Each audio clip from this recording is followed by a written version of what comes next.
তাহলে এখানে আমি একটা ছবি ইনসার্ট করে নিয়ে আসতেছি, দেখো আর একটা ছবি ইনসার্ট করি। এই যে এটা আমি ইনসার্ট করলাম।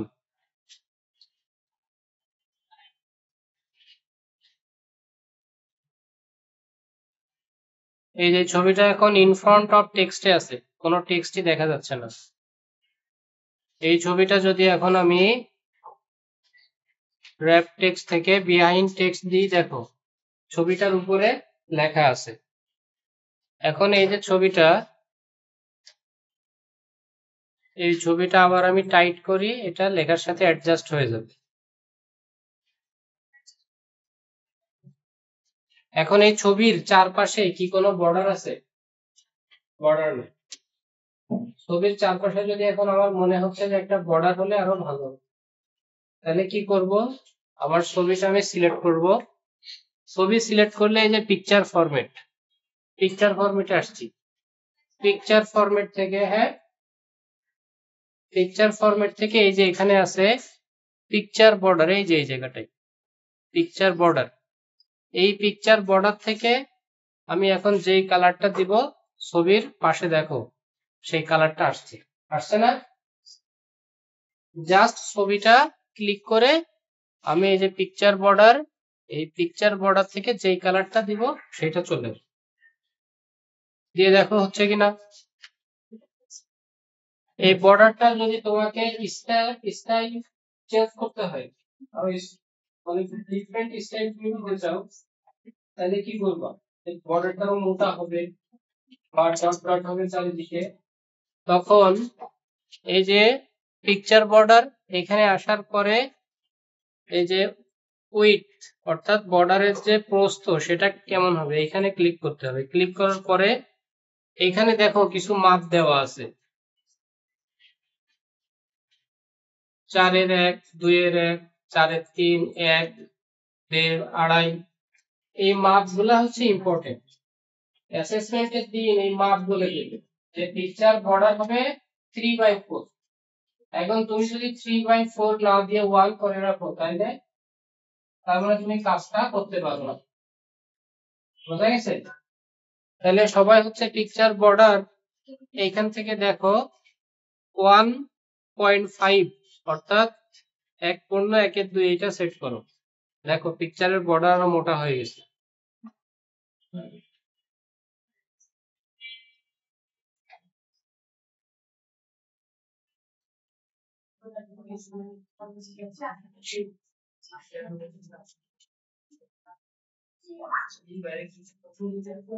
এখন যদি মনে হয় যে আমি তো এখানে পিকচার বর্ডার দিয়েছি একেবারে স্বাভাবিক যেটা থাকে একটু লম্বা দাগ, এখন মনে হচ্ছে আমি ডট ডট দেবো, আমার পিকচার বর্ডারটা হবে একটু ডট ডট, তাহলে কি করব? ঠিক যে জায়গা থেকে উইড ঠিক করেছো তার নিচে দেখো ড্যাশেস আছে, ড্যাশ। এইখানে ক্লিক করার পরে দেখো এই যে এখানে আরো কিছু স্টাইল আছে। আমি এখন যেটা ক্লিক করব বা যেটা সিলেক্ট করব সেটা চলে আসবে। এই যে নিচে একদম নিচে ড্যাশেস, এইটা ক্লিক করলাম, দেখো পিকচারের বর্ডারের স্টাইল চেঞ্জ হয়ে গেছে। এখন এই পিকচারটা তোমাদের গত ক্লাসে দেখাইছিলাম অ্যালাইনমেন্ট, তাই না? Top left, top right, top bottom, এই লেফট বটম, লেফট রাইট আর সেন্টার। ওই বোর্ডে এখানে আঁকায় দেখিয়েছিলাম। এখন আমার মনে হচ্ছে এই পিকচারের অ্যালাইনমেন্ট হবে সেটা হচ্ছে লেফট বটম হবে, লেফট বটম। বোঝা গেছে? তাহলে পিকচারটা আমি সিলেক্ট করলাম, সিলেক্ট করার পরে এই যে এখানে আছে অ্যালাইনমেন্ট, এই যে এখানে অ্যালাইনমেন্ট, এবং এখানে প্রত্যেকটা অ্যালাইনমেন্টের একটা আইকন দেওয়া আছে। যেমন এটার হচ্ছে বাম্পার সমান, এটা হচ্ছে আবার দুইটাই আছে কিন্তু দুইটার মিডিল সমান। এটার আছে রাইট সাইড সমান,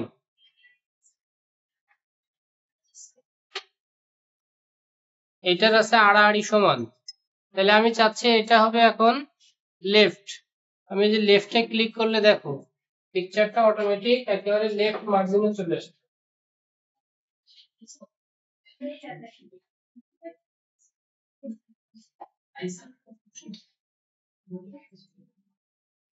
হয়েছে? আবার যদি এখান থেকে অ্যালাইনে এসে এটা যদি আবার আমি এখন এই যে অ্যালাইন বটম করি, এই যে ক্লিক করলাম, একদম পেজের বটমে চলে আসছে। এটা হচ্ছে আমি প্রথমে কি করছি, পিকচারটাকে লেফটে নিছি, লেফটে নেওয়ার পরে বটম করছি, তার মানে লেফট সাইডে বটমে চলে আসলো। আবার পিকচারটাকে যদি এখন আমি রাইট সাইড টপে নিতে চাই, রাইট টপ, তাহলে এখানে ক্লিক করে আগে আমি রাইট করলাম, পিকচারটা রাইট সাইডে আসলো। এবার আমি এখান থেকে টপ করে দেবো, টপ, অ্যালাইন টপ। এই যে এখন এটা একেবারে রাইট টপ পজিশনে চলে আসছে। আর একটা ছবি নিয়ে আসি, যেটা হচ্ছে মনে করো এই ছবিটা নিয়ে আসলাম। এই ছবিটা নিয়ে আসার পরে এটাকে এখন র‍্যাপ টেক্সট করি।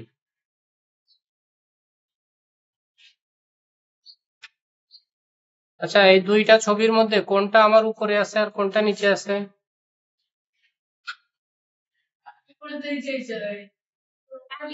এটা উপরে আছে নাকি? আর এটা পেছনে আছে, তাই না? এখন পেছনেরটা যদি আমি আগে আনতে চাই, পেছনেরটা আমার সামনে আসবে আর সামনেরটা পেছনে যাবে, কাজ দুইটা, তাই না? কাজ দুইটা। এখন এই যদি দুইটা কাজ হয়, তাহলে মনে করো এই যে আমার এখানে দুইটা জিনিস, তাই না? একটা হচ্ছে মাউস প্যাড আর একটা হচ্ছে কাগজ। এখন আমি যদি কাগজটারে সামনে আসি, তাহলে অটোমেটিক মাউস প্যাড পিছনে যাচ্ছে কিনা? আবার মাউস প্যাডটাকে যদি সামনে নিয়ে আসি, তাহলে কাগজটা অটোমেটিক পিছনে চলে যাচ্ছে। যে কোনো একটা যদি আমি আগে অথবা পিছনে নিই, তাহলে আরেকটা পজিশনও অটোমেটিক চেঞ্জ হয়ে যাচ্ছে। তাহলে এখন আমি চাচ্ছি এই পিছনে যেটা আছে সেটাকে সামনে আনতে, তাহলে কি করব? পিছনেরটা কি সামনে আনবো না সামনেরটাকে পিছনে পাঠাবো? যে কোনো একটা কাজ করতে হবে। পিছনেরটাকে তাহলে সামনে নিয়ে আসি। তাহলে পিছনের পিকচারটা আমি সিলেক্ট করলাম, পিছনের পিকচারটাকে সিলেক্ট করলাম, সিলেক্ট করার পরে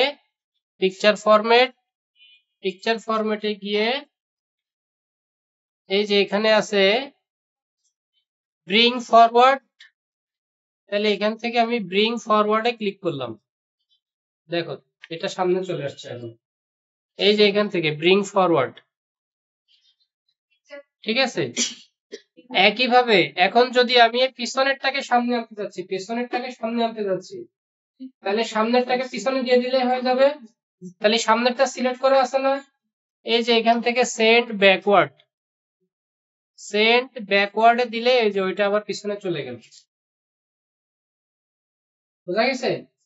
দেখো তো, এই যে এখান থেকে ছবির অ্যালাইনমেন্ট দেখালাম না, ছবির একটা পজিশনও এখানে আছে, যে পজিশন, এই দেখো এখানে দেখাই দিচ্ছে একেবারে তোমার ছবিটা কোন পজিশনে। এটা হচ্ছে টপ লেফট, এটা হচ্ছে টপ সেন্টার, এটা হচ্ছে টপ রাইট, এটা হচ্ছে সেন্টার লেফট, এটা হচ্ছে একেবারে সেন্টার, এটা হচ্ছে সেন্টার রাইট, এটা হচ্ছে লেফট বটম, এটা হচ্ছে সেন্টার বটম, আর এটা হচ্ছে রাইট বটম।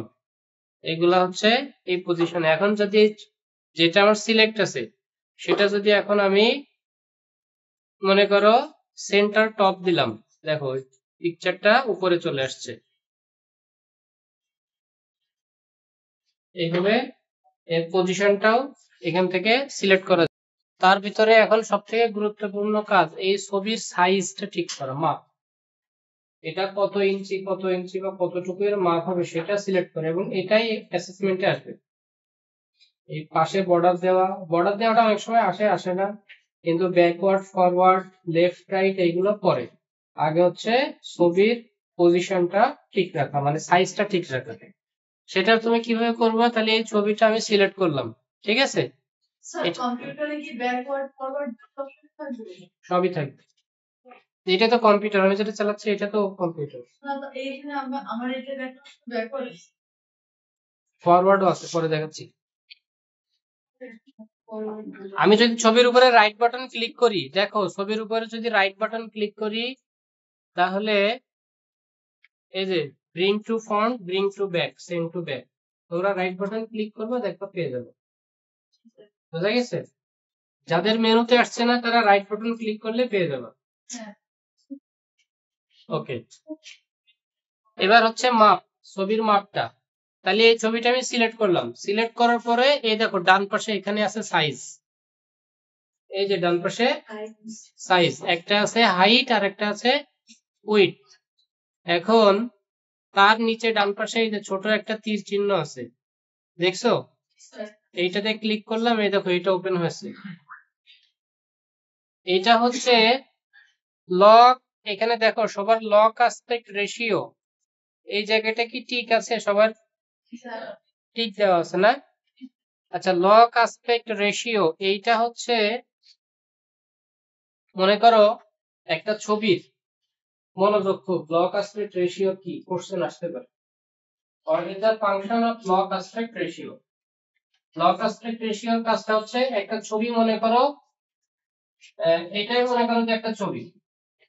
এখন আমি যদি লগ অ্যাসপেক্ট রেশিওটা যদি আমার অন থাকে, যদি অন থাকে অর্থাৎ এই টিক দেওয়া থাকে, তাহলে কি হবে?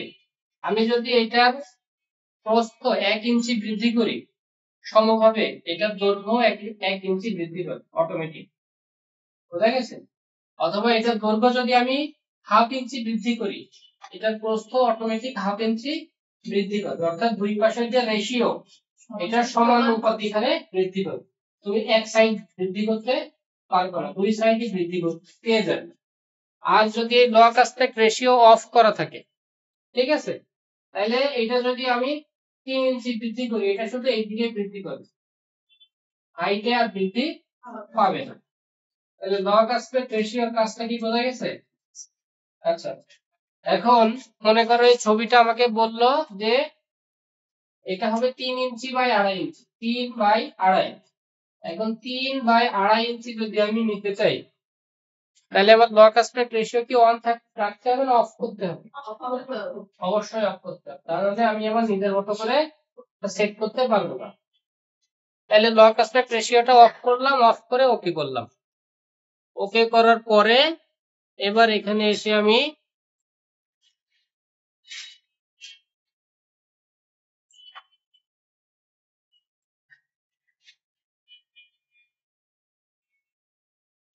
এখানে আমি লিখে দিই, এটা হচ্ছে হাইট, হাইট তাহলে 3 দিই, আর উইথ হচ্ছে 2.5 দিই, দিয়ে এন্টার। ওকে, এই যে ছবিটা দেখো, হাইট এখন চেঞ্জ হয়ে গেছে,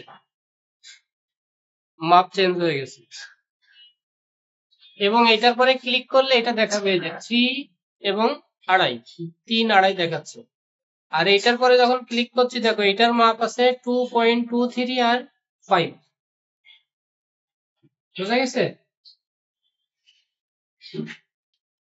এই পিকচারটা যদি আমি এখন ঘোরাতে চাই, মনে করো এটা সোজা আছে না, এটা আমি লম্বালম্বি দিব,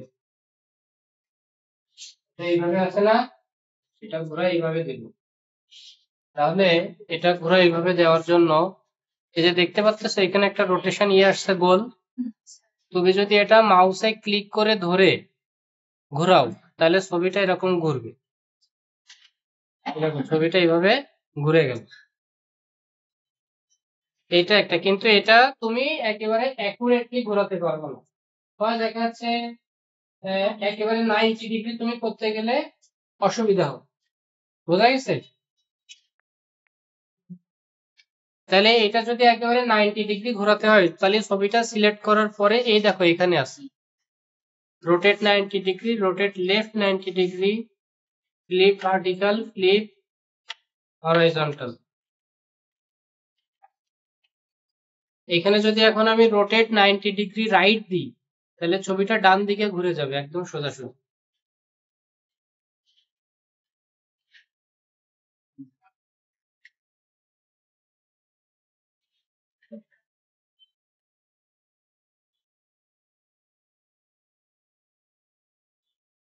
হয়েছে? এখন এখানে দেখো আরেকটা মজার বিষয়, সেটা হচ্ছে এই যে আয়নাতে চেহারা দেখলে কিরকম হয়? আর সেলফি তুললে কি হয়, ডান হাত বাম দিকে চলে যায়, ডান হাত চলে যায়। এইটা এখনই আমরা এই ছবিটাও সেরকম করে ফেলতে পারি। এই যে এখানে এই যে ফ্লিপ, এটা যদি এখন আমি এটা এদিকে দিই, দেখো ছবিটা উল্টাই গেছে সম্পূর্ণ আয়নার মতো।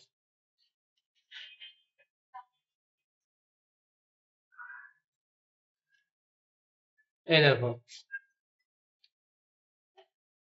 দেখছো?